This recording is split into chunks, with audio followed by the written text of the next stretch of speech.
What is up, Mets'd listeners? Back here for episode number 51 of the Mets'd podcast. I'm your co-host, Marc Luino, Giraffe Neck Marc, here with James Shiano. Jeter had no range, talking about the New York Mets series against the Philadelphia Phillies. And it's a really common theme that's been happening recently. The Mets played poorly. The Mets laid down. There was no fight, and the season is over. We've known this. We've known this for a couple episodes now, but we're twisting the knife. We're making it a lot worse. We want everyone to know that there's no hope left in this year, and that's just kind of how the team's been. It's kind of been the MO the last few months since the trade deadline, as much as guys like Javi Baez and even a guy like Rich Hill, who had a great start again on Sunday night. Those guys can only do so much. We need some of the other dudes to step up, and it feels like we haven't been able to get a full team performance in the last few months. Outside of that Yankee series, there haven't been a lot of highlights here. But hey, we're still going to talk about every single game, as we always do, game 1, 2, and 3, as well as some of the off-season rumors that have been flying around a little Billy Beane talk as a possible maybe new president of baseball operations. We'll cover it all here on the Mets'd podcast, episode number 51. Make sure you guys are following us on Twitter and Instagram, as well as TikTok at Mets'd, YouTube channel if you want the video content, Mets'd podcast. Big shout out to everybody who watched the last video on the YouTube channel. It's our best performing one in like the first 24 hours or whatever it was. Killing it. Appreciate you guys doing that. Make sure you're listening to us on Apple Podcasts, Spotify, Google Podcasts, wherever you are. Follow us there, subscribe, drop us a 5-star rating, drop us a review. It really does help us out. And that's all I got for the promo spiel. James, Mets-Phillies series.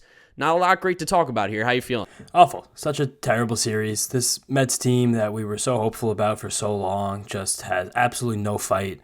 We can just smell them later because they're not really even waking up. They're not, what's the phrase?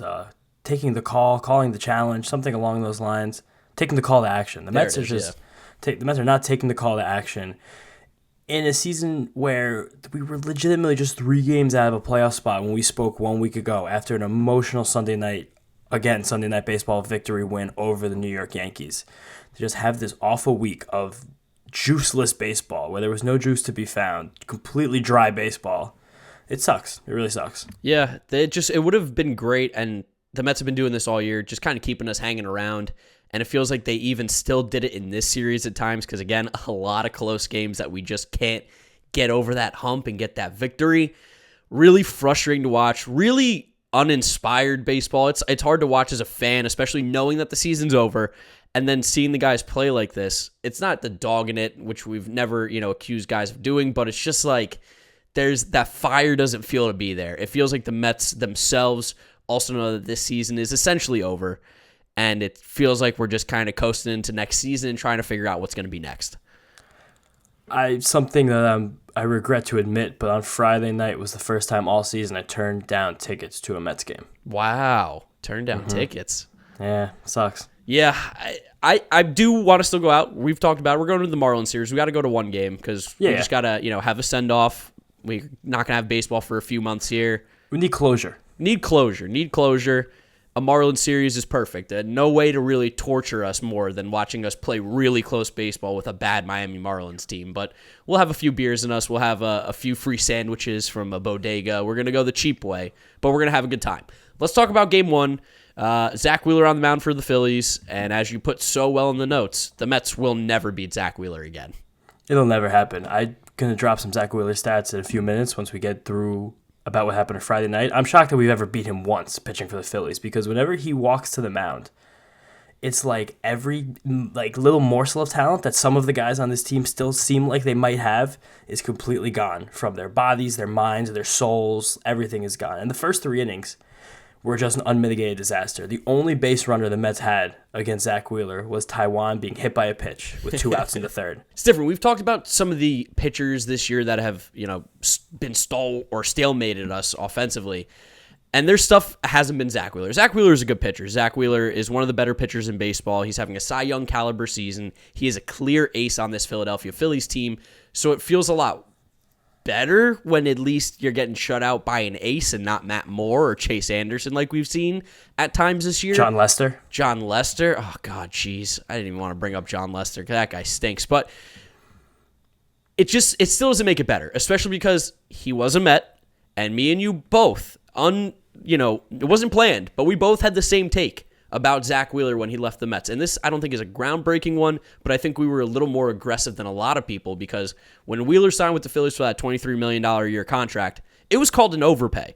By the way, his market value at the time was considered to be $20 million. Imagine freaking out over $3 million a year to get an ace starting pitcher like Zack Wheeler. At the time, I know in my video, I called him Garrett Cole Light, saying that they basically threw similar type pitches, similar velo. Everything was very similar, even down to their mechanics was very, very similar, and it felt like Zack Wheeler was getting ready to do what Garrett Cole did when he went to Houston, which was take his game to the next level, and that's exactly what we've seen him do in Philly, and it sucks because now we're going to have to see this guy 4 or 5 times a year for the next 4 or 5 seasons, and we're just, like you said, not going to be able to beat him. It doesn't matter. He's just that good. In that same offseason, I was going pretty hard applying to baseball internships, and I applied to a Phillies player development internship, and I wrote my entire application about how you can turn Zack Wheeler into Garrett Cole, like earlier in that offseason, around November. And I wrote paragraphs upon paragraphs, like going into his pitch design and like his repertoire and like his pitch percentages, like by starts and by months. And they didn't hire me, and they did it. I told that story a few months ago, but for all the new listeners, if you didn't think the Phillies were scumbags before, you should definitely believe it now because they took my brain, took my knowledge, possibly. I'm sure someone read it because I got an actual very nice email in response. And they applied it, and they're going to rip my heart out with it now for the next 7 years, however fucking long he's going to be on this team. Didn't they sign your guy Liriano too that offseason? You were saying that the Mets... No. Which one was... There was another guy too, right? That was a different story. That was... I don't want to trash someone who's like nice to me now. We've made amends, but there was a person who writes for a publication out there who I submitted an article to, and I talked about Francisco Liriano transitioning to a relief pitcher, and how if he was a lefty specialist, this was before the 3-batter rule, he could be extremely effective. And I gave all these crazy stats, I made nice tables, and this person took everything I wrote and put it in their own article a month later. I messaged them like, are you fucking kidding me? I wasn't sure if that was the same thing with the Phillies, but I knew that there was something there. Yeah, Zack Wheeler is really good, and for a team that just has trouble hitting, like we said, John Lester, we are really not going to hit Zack Wheeler, and we didn't. He was dominant. No, and like luckily, he only threw 5 innings, came out of the game with 93 pitches, and we did get to him in the 4th. Like Brandon Nimmo got a leadoff base hit. Eventually, Javi brought him around to score after a lot of like struggling and actually trying to get Brandon Nimmo around the base paths. But now, since Zack Wheeler has left the Mets, he has made 8 starts against us with Philadelphia. He's a 2.6 ERA, a 1.01 WHIP, and a 4-1 record. All of those numbers are actually far worse than I thought they would be. Or far better. No. Yeah, far worse than I thought they would be. I figured it was going to be like a 1.80 ERA, a 0.7 WHIP. I feel like there's the one loss we roughed him up, I think. And that was like him coming off of an injury or coming off a layoff. And I remember being like, we just got to him. Like, we just kind of got lucky. It had to have been like August of 2019 when we were hot. Yeah, maybe something like that. He's going to dominate us, and it's a guy we could have had. It's a guy we could have kept. It's a guy we should have had because if everyone out there remembers his free agent negotiation, he was either engaged or about to be married at the time, and it's a girl from Summit, New Jersey, a town right near us. Yeah. And he was completely committed to remaining in the tri-state area, basically telling everyone in baseball the only teams he would sign with were the Mets, Yankees, and Phillies. And the Phillies, I think, were the only team to actually offer him a deal. Which is just absurd for the quality of pitcher that was. Especially like just knowing that the numbers were there. If me and you could see it, not that we're like these dumb idiots, like who are these schmoes who are saying stuff, but if a baseball fan can see it and it's predictable, there's no reason the front office should have missed it. Thanks, Brody. Appreciate you, bud. Love Brody Van Wagen. Another weird part about this game was that Taiwan also left after pitching 5 innings, and he looked like not great, but he was fine. It was almost like Joe Girardi and Luis Rojas made like a handshake deal. It's like 5 innings each. We're going to leave this to our subpar bullpens. We're going to have some fun here tonight, guy. He was not particularly pleased with being pulled from the game again, Taiwan. He brought it up after the game that he didn't really have a say, that it's just he kind of gets pulled and he didn't agree with it necessarily, and that he didn't really know why he was getting pulled either. He was a little bit confused, a little bit upset. He wasn't, F this team, like none of that kind of stuff, but he definitely was displeased with the fact that it's now a second or third start recently that he's gotten pulled before he felt like he was really done. And I think that Well, I understand Taiwan being upset because he's a competitor and he was pitching fine results-wise. Like, there were some general reasons for him to come out of this game. Like, his off-speeds were not missing many bats at all. Like, there wasn't a lot of whiffs to go around. His four-seam fastball was his most whiffed-on pitch and the pitch that got the most called strikes. So, when Taiwan doesn't have the off-speeds working, you don't really want to leave him in there forever.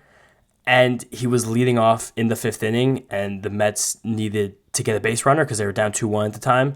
And again, we talked about Javi tying up the game in the fourth after that Brandon Nimmo leadoff single. He gave up a home run directly after that to Brad Miller. So maybe. And the Philadelphia Philly lineup was about to come around for a third time. And again, not that it seemed like they were seeing him like super well, but it felt like something could happen.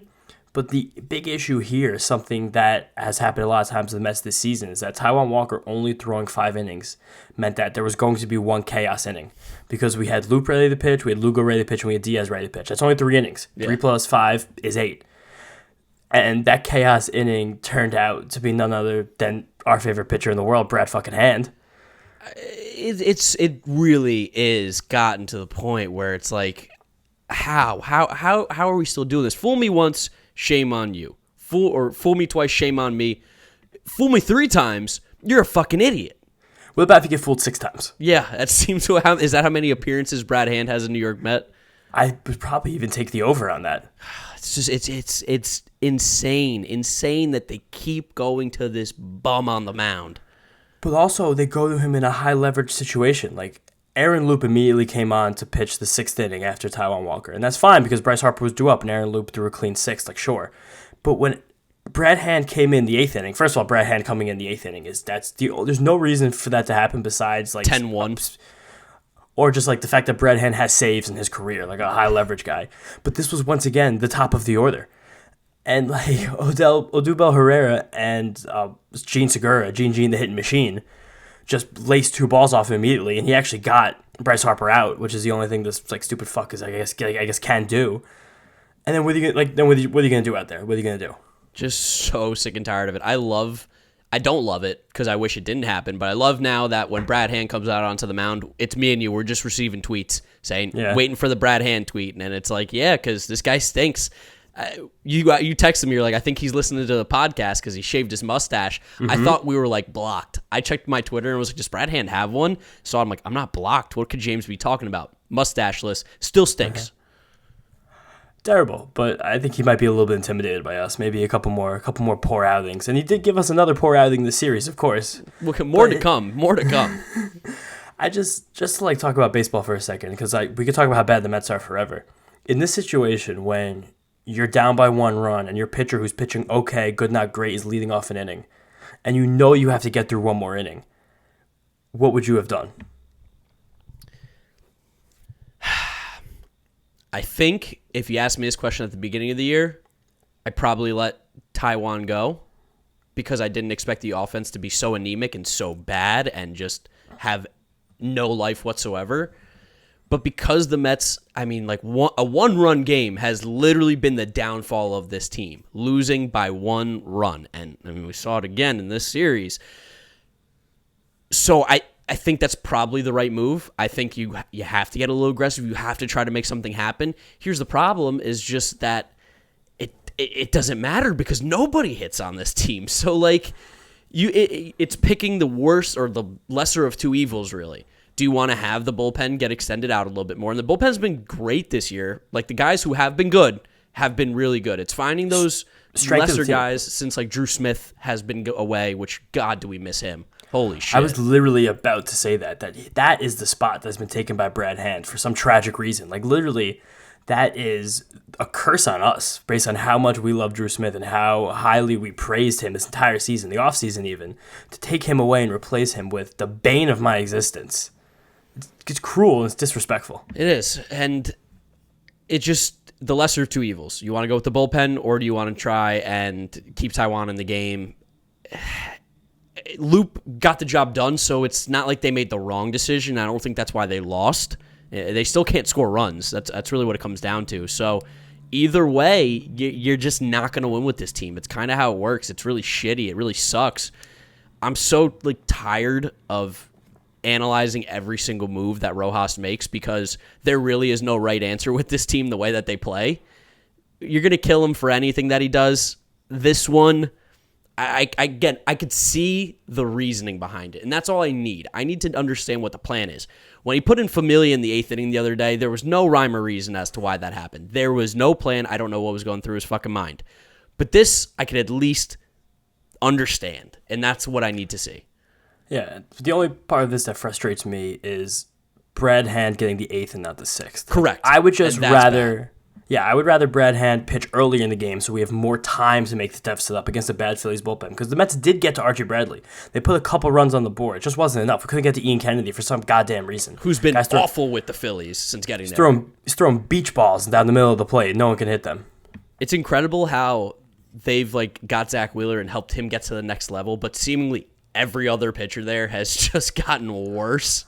But that makes me think that the Zack Wheeler thing is just independent, of everything else that happens in Philadelphia. He did that on his own, or he was just always there. He just actually had to get healthy. He had to shake the rust off his arm. You've heard Jacob deGrom talk about coming back from his Tommy John surgery.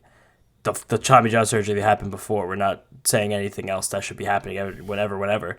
But he just had to learn how to throw hard again. I think it took Zack Wheeler some time and probably some general mental coaching to just throw hard again and just get your balls back. Yep, but... whatever. We lost game 1. There's nothing really much else to talk about here that's not going to be heartbreaking or devastating. I mean, we lose another close game to the Phillies because this team really, at the end of the day, has an inability to score runs. And I think that's probably why these Brad Hand moves get even more magnified, because any run that he gives up is one that we're not going to get back necessarily. Or, in this game, that could be the difference between winning and losing, and that was the difference.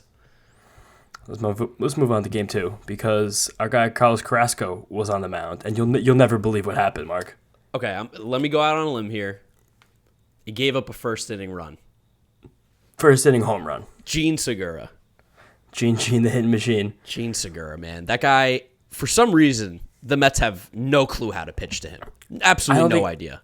I don't think anybody has a clue how to pitch to him. I'm going to get his season stats right here real quick. I know he is having a good year, but this is where we always go back and forth with this one, is that I think in years past, before I've started to learn a little bit more about the deep numbers in baseball, I would have loved Gene Segura. I would be like, that guy's a ball player right there. And he is. He is a ball player. Major ball player. Big ball player. Big, Keith Hernandez. Keith's got to love Gene Segura. Keith's that's a guy I want on my team. He's having a really good year, but this is I feel like one of the best seasons of his career outside of that 2016 year in Arizona. But he's just kind of been fine until now. And the Mets have always struggled.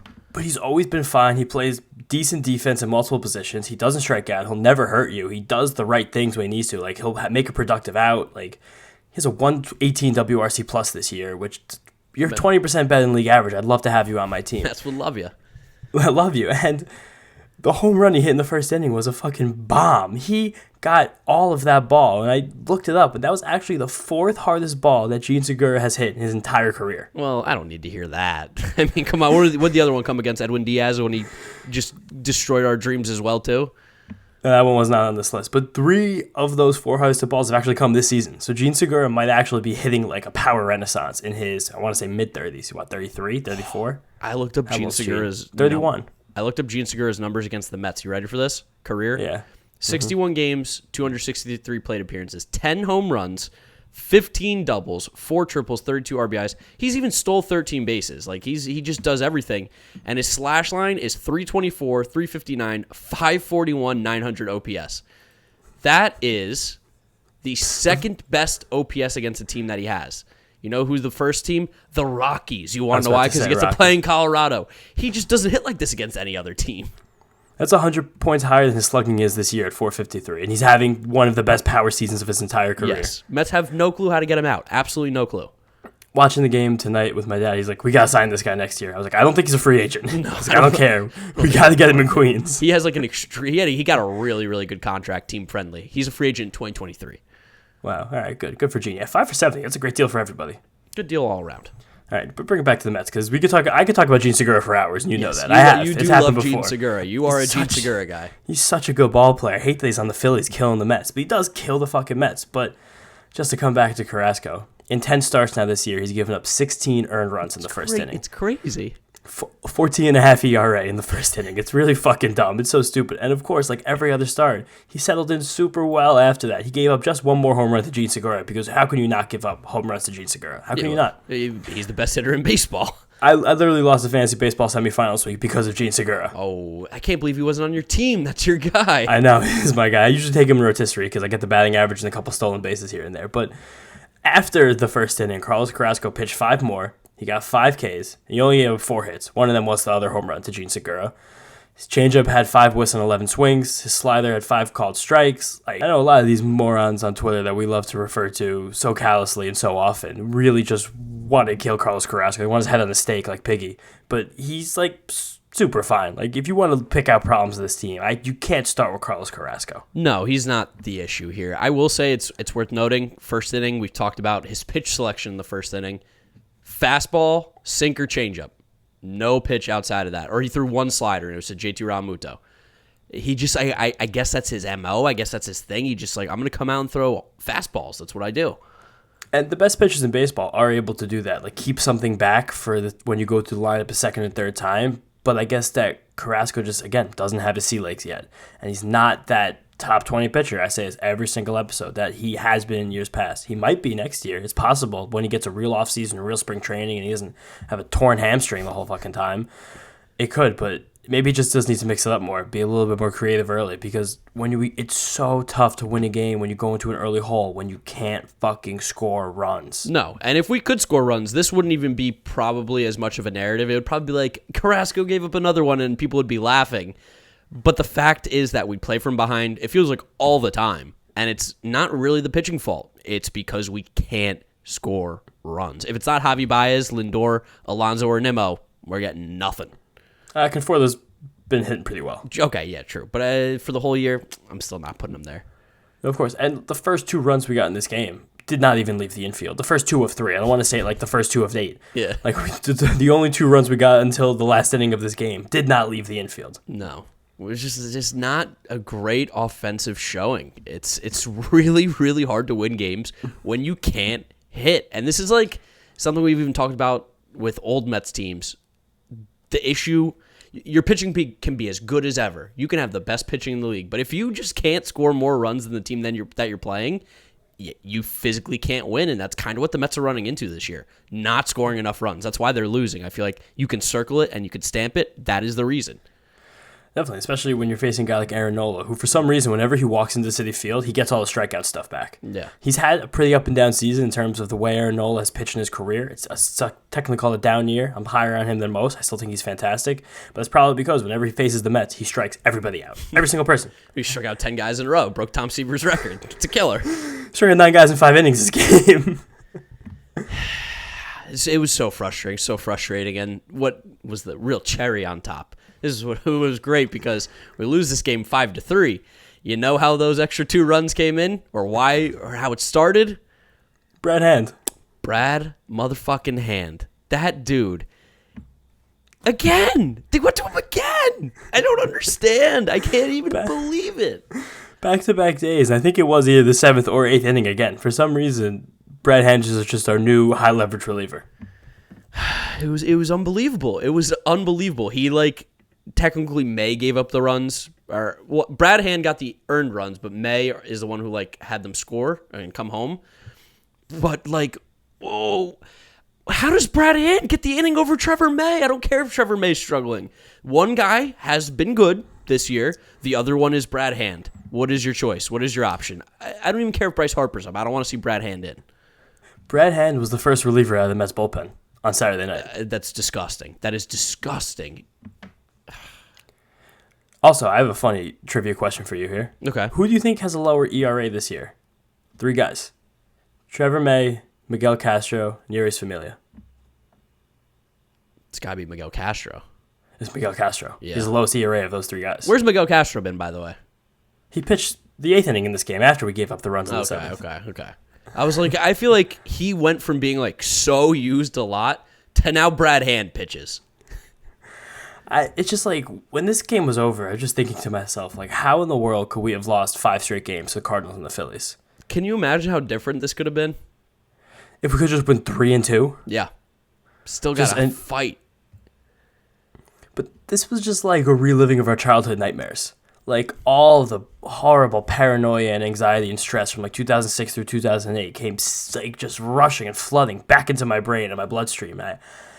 These teams aren't even good. Like, we're not good either. But, like, I wish you could just, like, be 500 against the mediocre teams. I feel like the most annoying part about it is, especially maybe for me, maybe not as much for you, but, like, then having to deal with the Cardinals and Phillies fans that I say their team isn't good. The worst part about these losses are all my Twitter followers. Yeah, of course. But, like, because you can't rationalize with people that this team isn't good because there's just like, oh, you're just upset because the Mets lost. I'm like, I am upset that the Mets lost, but I'm upset because they lost to a bad team, a team that's just simply not that good. There's a good chance that at least one of these teams are going to make the playoffs because of this run. If you look at the remaining schedules for both of them, it's kind of ridiculous. The Cardinals, the rest of the season, have alternating series with the Brewers and the Cubs. That's a great way for the Cardinals to, again, just go 500 and just sneak right into that stupid wild card spot. And beat the Dodgers. They're not going to beat the Dodgers. You can't put that in the universe. Just don't say that shit. It's been brewing on Twitter. Everyone is like, it's going to happen. Just wait. And, I mean, granted, the Padres have been struggling, but they just trounced the Padres this weekend. The Padres are like a half a baseball team right now. I remember when we were excited in June about beating the Padres. What a joke that was. Maybe that's when we should have known that the Padres were doomed, is when we beat them and had our way with them. Won the season series against the Padres. That was fun. That was cool for a week. It meant a lot then. Just this season could be so different. It should be so different, and it's not. And these last two series really just sum it up well. Game 2, shit show. Thanks for nothing. Let's talk about Game 3. Sunday, so we win because we won, 5 straight Sundays, I think you told me? 5 straight Sundays. And I feel like at the beginning of the year, we couldn't win on Sunday. We'd win the first 2, and we'd always lose Sunday. So it's another roller coaster of emotions. It's just a different way of doing it now. Now we win on Sunday and lose the other 2. It's because nothing can be easy. The beginning of the season, we couldn't get sweeps because we were actually good. Now we're not going to get swept because we're bad, you know? Not going to let that happen. Well, we got swept by the Cardinals. I can't say that. It just happened. We just got swept. But, fuck, damn it. Wasn't on the weekend, that's why. Yeah, no, weekday sweep. No one's watching. No back pages there. No back pages. Rich Hill was good, though, again, because Rich Hill has just, like, kind of figured something out that's going to make him stick around a little bit longer. This probably goes against most of the things I say usually, but I want Rich Hill on this team next year. Wow. That does go against most things. He's a gamer. The guy loves playing baseball. He wants the ball, and he does not want to give it up. He, like, always had that role with, like, the Dodgers, too. Like, he would only throw 5 innings. And, like, you'd be like, 65 pitches. He's given up 2 hits. Why is he getting pulled after 5? And he would fight. And he was like, I'm not coming out of this game. And Dave Roberts was like, you have to, man. Like, come on, dude. Like, you're older than me. There's just no way. You're older than me. You're much bigger than me. And I know you got arrested that one time at the Patriots game for being drunk. So I don't want to fuck with you right now. But I'm really happy I harped on Rich Hill's slider for a couple weeks because it's just totally dead now. He hasn't thrown one the last 2 starts. I think that the slow curve is still the slider because he's dropping the arm slot, and it has like a little bit more horizontal movement than his curveball and much less vertical movement. And he got 3 whiffs on 3 swings. The Phillies are just flailing at that thing. But it's just fun to watch Rich Hill pitch. He's just watching baseball in a time machine. He doesn't particularly get you excited. You're not going to be like, whoa, 86 on the corner. Yeah. But you can appreciate that despite not having this plus stuff by any means, he gets the job done. He's been really good with the Mets. A pickup that I feel like the Mets caught a little bit of heat for. Like, oh, you grabbed Rich Hill. Sticky stuff. He hasn't been that good. And he's turned out to be better than advertised. The craziest thing about the second half is that the Mets absolutely had a slam dunk with the trade deadline. The guys that they got, they slammed dunked. Yeah. They didn't get enough. That was the issue. Well, I think they just believed in the guys in this team, like Jeff McNeil, Michael Conforto, and Dom Smith a little bit too much, which that's not the craziest thing in the world to believe that you would get bounced back from the guys who are like central parts of your organization. Because like at some point you have to think to yourself, these guys don't bounce back. We need to move elsewhere. Yeah. So let me put them in a sink or swim situation. Like, sure, again, I've said time and time again, like I wish we had Adam Duvall, leads National League in RBIs. I wish we got Eddie Rosario hit for the fucking cycle today. The fewest amount of pitches ever seen in a cycle, Eddie Rosario. He is allergic to walking. He's allergic to walking. He loves swinging at the first pitch. But when he hits the cycle, it fucking works. Jorge Soler. We're listing Braves right now. But it's the goddamn truth. Like, we couldn't just get 3 of those guys. 2 of them. 1 of them. Just one. Just one, even. Just mix one of those guys in the outfield. We probably win 2 or 3 more games right now. And we're still losing. We're still not making the playoffs, but at least it wasn't as awful to watch. No, and at least I don't have to see Albert Almora, which luckily didn't have to watch much of him because he's not on the team right now. I think he got sent down again, right? Or optioned or whatever. Yeah, he did. He was optioned. But it's back to the players on the field. It was nice to see Dom actually stroke one. It's cool. He's kind of been doing it more in this like weird pinch hitting role, which is also weirdly something that earned him more playing time. Was he was coming off the bench and swinging the bat a little bit better. I know today he didn't pinch hit, but it's like the idea of that Dom's not this everyday player to almost get something going in his head where it's like, I got to make it worth it when I play. I don't know. I don't know. That's not something we can really rely on. But again, because Mets fans love Dom Smith. A lot of the Mets fans love Dom Smith. But when he hits a ball solidly, people act like he invented sliced bread. And it's just like, why could this be something that we are so like, oh, he did it. Dom Smith is back. Yeah. I just can't see Dom Smith being anything more than a platoon player at this point for the rest of his career. Anything more than a platoon player, and again, has to be at first base. It can't be anywhere else. He just cannot touch the outfield. Shouldn't even be near grass. And I think the Mets have confirmed that belief in the last few weeks. Dom on the season shouldn't be near grass. His numbers: 11 homers, 18 doubles, and 478 plate appearances, a 672 OPS. As good as he'd been the last 2 years, it's a shame that it all kind of just gets thrown away because this is a awful, awful season. This is the worst season statistically almost of his career. Like he had those weird rough stretches in like those 60 games with the Mets in 17 and 18 where he was bad. He's basically that player right now. And he just looks like kind of sluggish out there. Like the fitness level. Not that he's like he once was, but he just doesn't seem to have as strong of a body. No, the swings have been weak. He hasn't been hitting the ball particularly hard, which would fall into why he doesn't have the extra base hits. I mean, 29 extra base hits on the year. That's that's miserable. That's so bad. I feel bad for the guy. He shouldn't be playing like this. But again, maybe this is a little bit on us for falling in love and overhyping what we saw in what was really an 139 game stretch. With a much bouncier baseball. Yes, with a very, very different baseball. And not a lot of scouting reports on him. No, nothing at all. No one really knew what was going on. And now it seems like people know exactly what is going on, how to get Dom Smith out. Yes, this also seemed to be a game of the guys who had been struggling, kind of stepping up. Jeff McNeil, for the love of God, finally got his first home run since August 1st, which is insane to say. A lot of talk about Jeff McNeil on the broadcast from A-Rod. A-Rod loves Jeff McNeil because, of course, he did, because A-Rod was never even remotely the type of player that Jeff McNeil is. A-Rod falls in love with these guys that it doesn't even make sense. I don't know how that's the guy he falls in love with. We love Jeff. But for A-Rod to love Jeff McNeil makes no sense whatsoever.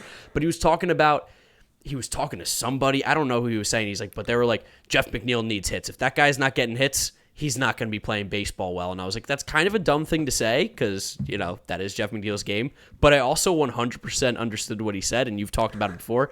The red ass, man, the dude is just pressing. He got robbed in game 2. McCutcheon made a sick play on him. He can't buy a hit. This one, luckily, nobody could get a glove on. He crushed it. And this was the power swing that we've seen Jeff McNeil have in the past when he's had these hot stretches with power, where he just has that low and in wheelhouse and he'll just get the bat head out and crush the ball because he can do that. That's possible. It's within his repertoire. It's in that toolbox. It's just something is just so wrong that we don't see it enough. And I think he's basically played his way out of an everyday role for next season. I do wonder if the hamstring thing that has been bothering him too. 100,000%. He's still not running 100%. Yeah, so I wonder if that's also dealing a little bit with the inconsistencies and the fact that there's just been so many ground balls from him. They showed his spray chart on ground balls. He's hit 10% of the ground balls to the left side of the infield, and things that we talked about again. You just shift against Jeff McNeil, you're really going to kill his game. Yeah, especially because he's not able to lift the ball right now. And when he does hit on the ground, it's not especially hard. He doesn't have the exit velocity as a lot of elite hitters in baseball had. I think he used to get by with a spray approach, but I think it was a little bit overblown, and he was able to get these cheap hits. And now that there's more data, more information, teams just around the league generally are smarter. He doesn't get those cheap hits anymore. And Jeff McNeil really thrived on those just singles, hits. Scrappy baseball player. He was super scrappy. He still is. Still playing great defense out in the outfield. His OAA this year is in the 90th percentile. 90th. I couldn't even believe that because you watch Jeff out there and by no means you don't go, he's bad. but I don't think of him as like this great, fantastic glove in left field. 90th percentile is legit stuff. I think where Jeff McNeil lacks as an outfielder is that he doesn't run around with like grace. Yes. Like you don't see Jeff McNeil like take a nice leisurely stroll to a ball that looks like could be in the gap, like really just pulling in like Lagares used to do. Just find the spot, walk over there really casually. Like how's he covering all this ground? Jeff McNeil is he's kind of like a percussion set, while a lot of other outfielders are like a nice saxophone, nice jazz ensemble. Yes. Smooth. Yeah, not Jeff. Not Jeff. Jeff is anything but smooth. Glad to see him get the home run, though. Glad he smiled. He smiled for the first time in 3 or 4 months, so that was nice to see, too.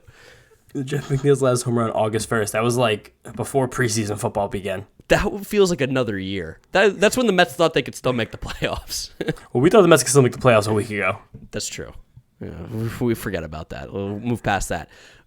Positive note here, too. I mean, Mets did win this game, and hey, we used Aaron Loop in a high leverage situation, and it worked. Worked really fucking well. He bailed out Seth Lugo after 2 base runners were on with Bryce Harper coming up in the 7th.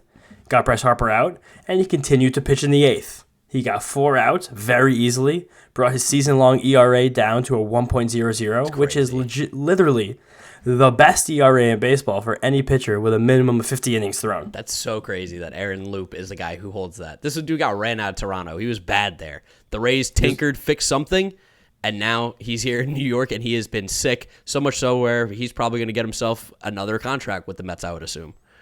I think he's going to get himself another contract, but I'm not so sure it's with the Mets. I think that the re-sign... we got Brad Hand. I forgot, my bad. No Aaron Loop. Yeah, we have our lefty stopper now for next year, but I think that the re-sign chatter around Aaron Loop. I almost said Brad Hand. If I would have said that, I would have just ended the podcast on the spot. Shut the laptop. Shut it down. Shut it down. But when you get relievers like Aaron Loop who do this, it almost is counterproductive to then reward him with a large contract. I want him to get paid. I would love for Aaron Loop to go to Los Angeles Angels of Anaheim, $8 million a year, 24 for 3, have a fucking ball out there for the rest of your career, brother. But like the whole point is that you have to try and do this again with a guy who costs $1 million. Like that's how you win this. Yeah. Not giving him a fat deal. Oh, I by no means want like the massive contract to come from us. If he wants to stay around for the $3-4 million, hell yeah, perfect. Aaron Loop, stick around. I'll give you 10 years for $3 million a year, whatever. But $4 million a year, and I bring him 1 case of Busch Light a week. Deal. I'm in. Sign it up. Who says no? Who says no to that?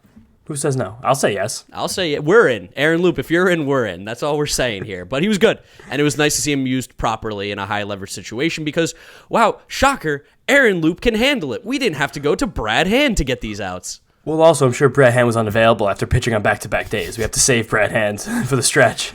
God. And then Diaz got it done. Boy, did he make it interesting because he has to, especially against the Phillies. Bryce Harper points to the sky and to the warning track. I go, oh, God, no, please, you pointed. This can't be good. That ball's hit hard. Jeff McNeil camped under it. Mets win the game. I had this crazy thought while Gene Segura was up and there was a man on first and 1 out, Bryce Harper on deck, as to whether or not Edwin Diaz could possibly get a double play. And I thought to myself, no one ever hits ground balls against Edwin Diaz. And I thought to myself, I don't know if I've ever seen Edwin Diaz get a double play while in the Mets. So I want to ask you, how many double plays do you think Edwin Diaz has been on the mound for as a Met? I know this year, I think there's been 1.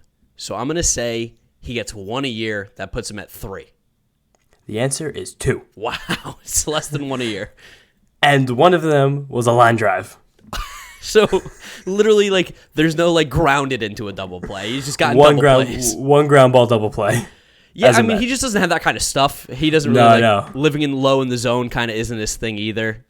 I just still thought, like, at some point you're pitching so many innings, like there was going to be some kind of statistical anomaly, a ball hitting the ground with a man on first. It is shocking that no one's just, like, gotten on top of one and hit it hard into the ground. One time. Like, you would think that there's just, like, a pitch that, like, they were just a little off on at one point. One time this year. 2 times as a New York Met. That's crazy.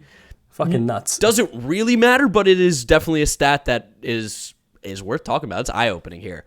Mets win.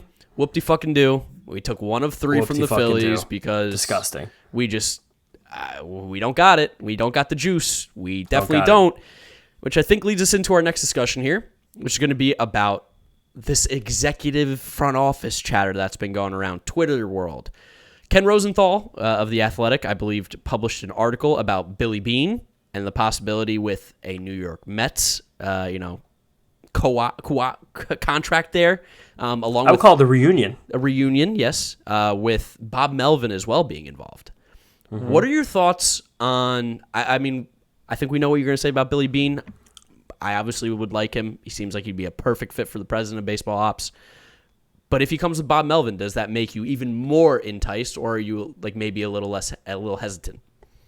I think I'm definitely more enticed. I think Bob Melvin's a very good baseball manager, and I'm not as down on Luis Rojas as most people are that exist in the world. It seems like 99.9% of people want to like throw Luis Rojas off the Verrazano Bridge.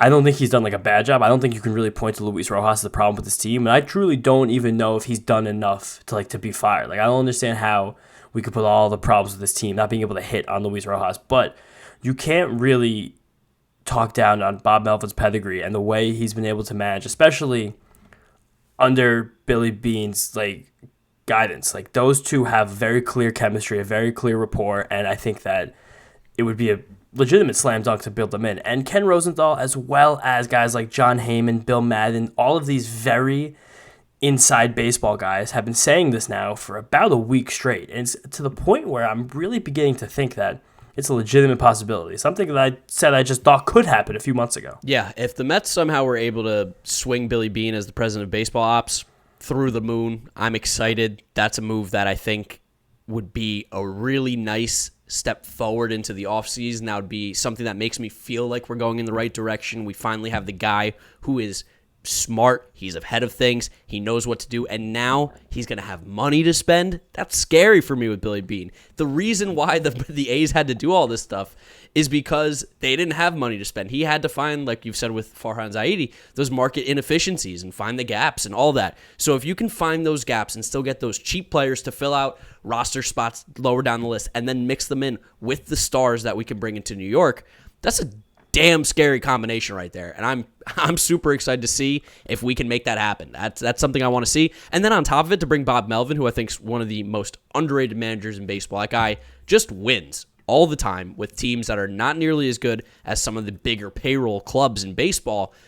People say, you said, how much can we blame Luis Rojas for the hitting? And I'm with you. It's not on him. If these guys aren't going to hit, it's not on Luis Rojas' fault.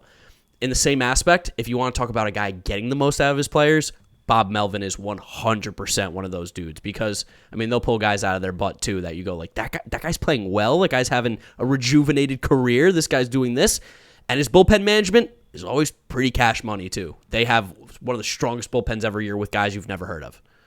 Yeah, but while they're guys you've never heard of, they're all very talented guys. Yes. Shmera Petit, I've said it before, is the best kept secret in baseball. The guy's fucking incredible. And I just think that there is so much narrative momentum that would make this move really logical. Again, we're connecting dots right now and doing this kind of shit, but just the fact that Billy Beane, his playing career started with the Mets. The Mets drafted him in the first round of the MLB draft. He was a highly touted prospect that went to shit, didn't work out. Sandy Alderson gave Billy Beane his first shot at a front office role. I don't think in the scouting role, but I think in a front office role, I believe. That's a major connection right there. Billy Beane needs a ring if he wants to really enter that pantheon of if he really wants to enter that pantheon of the greatest sports executives of all time, something that he has kind of been passed in recent years by a lot of other executives in Major League Baseball who have been better than him, more impressive than him, won more than him, actually gotten to the mountaintop a time or two. And Steve Cohen really, really, really, very much, it's so obvious, wants to do some crazy shit this offseason. I think that starts with getting a very high-profile name to come in and run this team. And on top of that, Billy Beane has been flirting the last few years with the idea of leaving the Athletics. I know he's, part of the ownership group for some European soccer club. I want to say Liverpool. He jumped in that group with all the Americans who did that before because he's talked about basically bringing Moneyball to soccer, something that we've actually talked about off air. I think would be fascinating development. Yeah. And he even floated the idea this offseason. He basically broke up with the A's for a few weeks and left and went to a private business group and ended up coming back. And I believe that this is all because of the Marcus Semien issue and falling out, not offering Marcus Semien, a homegrown player went to Berkeley from Northern California, not giving him a fucking qualifying offer. Crazy. $18 million for a guy who now has 40 home runs, the catalyst in literally the best offense in baseball. Like, you add all those things up, and it really seems like there's a good chance that Billy Beane is not the head executive of the Oakland A's next year. And maybe he's not with the Mets, but I just don't see him being with the A's. The only hurdle to jump is his ownership stake in that team. Yes, that is one thing that's going to make it super interesting because he cannot work for the Mets and have an ownership stake in the Oakland A's. Not allowed. No, not allowed. Well, Steve Cohen's got cash. It's what we call a conflict of interest. Yes. But pay him out, baby. I'd love to get him here. I really would. And it seems like the growing sentiment is that Rojas is going to be on his way out. And as much as Sandy seems like he's going to stick around, I think a guy like Billy Beane could be the dude to push him out. I think Sandy is the insurance policy right now, so we'll see.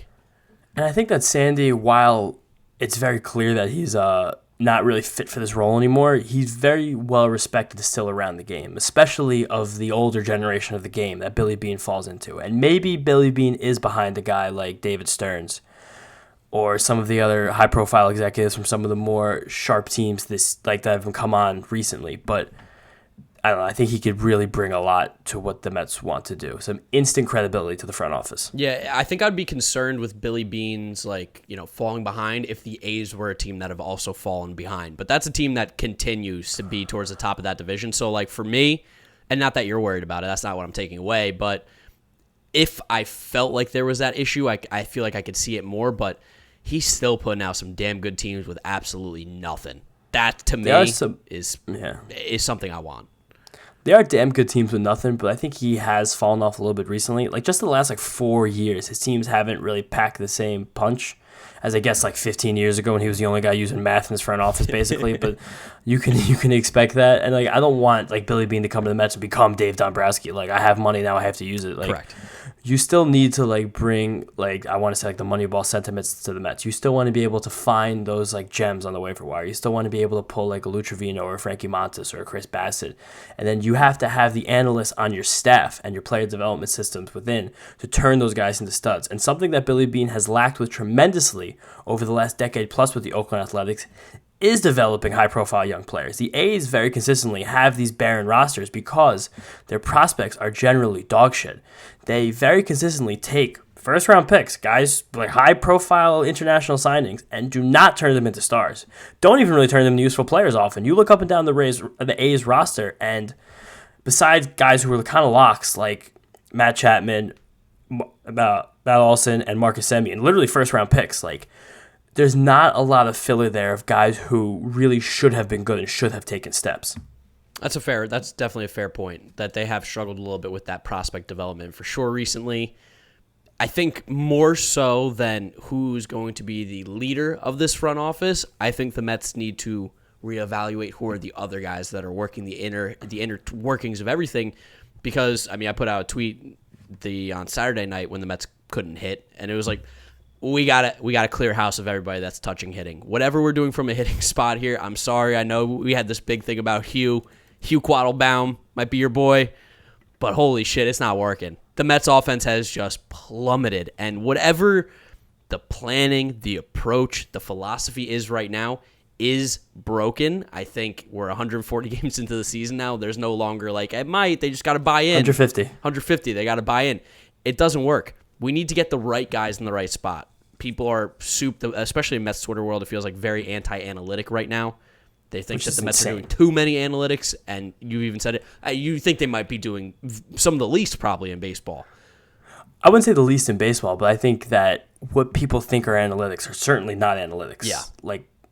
The decision-making processes that a lot of times people, again, perceive Luis Rojas to be making. It doesn't seem that it's as analytic as most people believe it to be. People think taking out a starting pitcher with 88 pitches, fuck analytics. Yeah. What are you talking about, man? Analytics is processes you use to build a team and create, again, I just said the word, a process of how we're going to make these decisions day in and day out. We didn't take the guy out because he 88 pitches. We took the guy out because his last 3 innings were much worse, and we didn't want to face bad at third time because we know that this guy faced good at this pitch. It's just the general action of using as much information as possible. And to say it doesn't work, there's a broken record. That's fucking ridiculous. If you watch any baseball played, you see the best teams in the league. These are the smartest teams in the league. These teams use the most math. Teams have the most analysts. I've said it a million times. Giants have the most fucking coaches in baseball. These guys, like, fuck. Like, how can you watch the Rays play baseball? A team with the best record. They're going to go for 100 wins. They're tied for the most runs in the league with teams like the Blue Jays and the Astros and the White Sox. And you can't name, the average baseball fan cannot name 3 or 4 guys on that starting lineup. No way.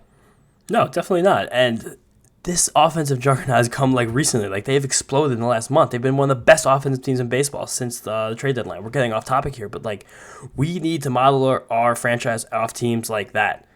Not the way the Mets have been over the last 10 years. Because the Mets were under the Wilpons, especially like before Brody came in, one of the least sharp teams in baseball in terms of analytics. They literally, it was very like noted that the Mets had the least analysts on staff in baseball for years, like single-digit number of analysts, when teams like the Rays were already employing numbers in like the 30s and 40s and 50s.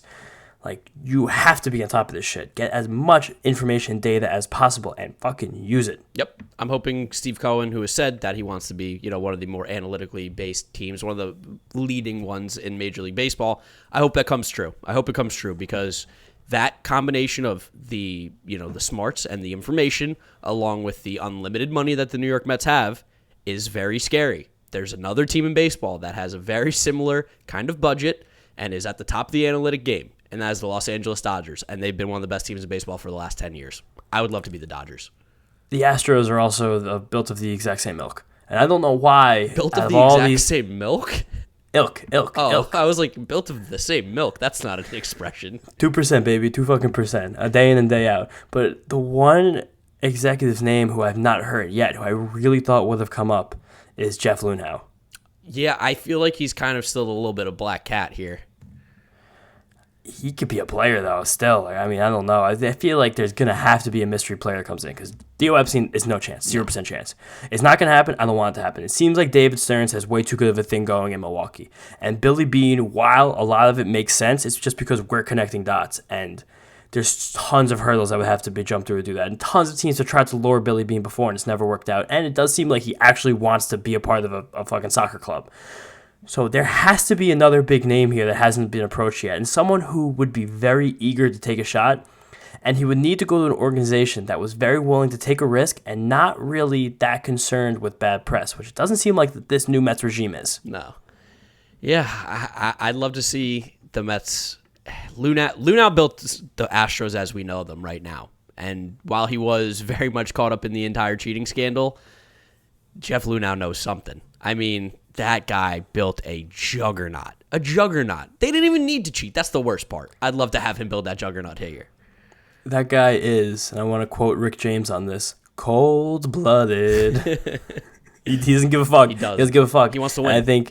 And I think Stevie is really fucking similar. And I think we get two like high-profile, bigwig business economic executives in the front office here. Twitter would go ballistic. The SJWs would freak the fuck out. But we would win some ball games. I'm in. I just want to win ball games. That's all I want. Oh, man. Speaking of ball games here, quick preview.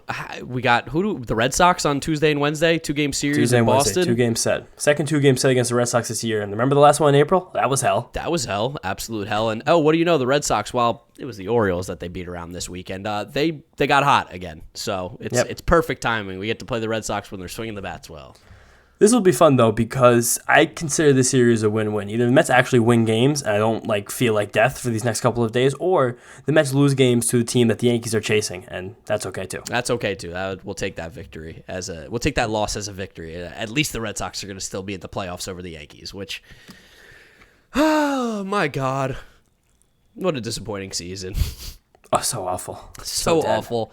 Thank you guys for listening, though. Thank you guys for being a part of this, watching, despite the season being dead in the water. We still are getting a bunch of listens, and the YouTube videos are doing well, and the Twitter and the tweets and everything are going super great. So do appreciate all the amazing support you guys have continued to show us. Make sure you're following us on Twitter, Instagram, TikTok at Mets'd, YouTube channel Mets'd Podcast. Follow James on Twitter at Jeter Had No Range. Follow me at Giraffe Neck Marc with a C.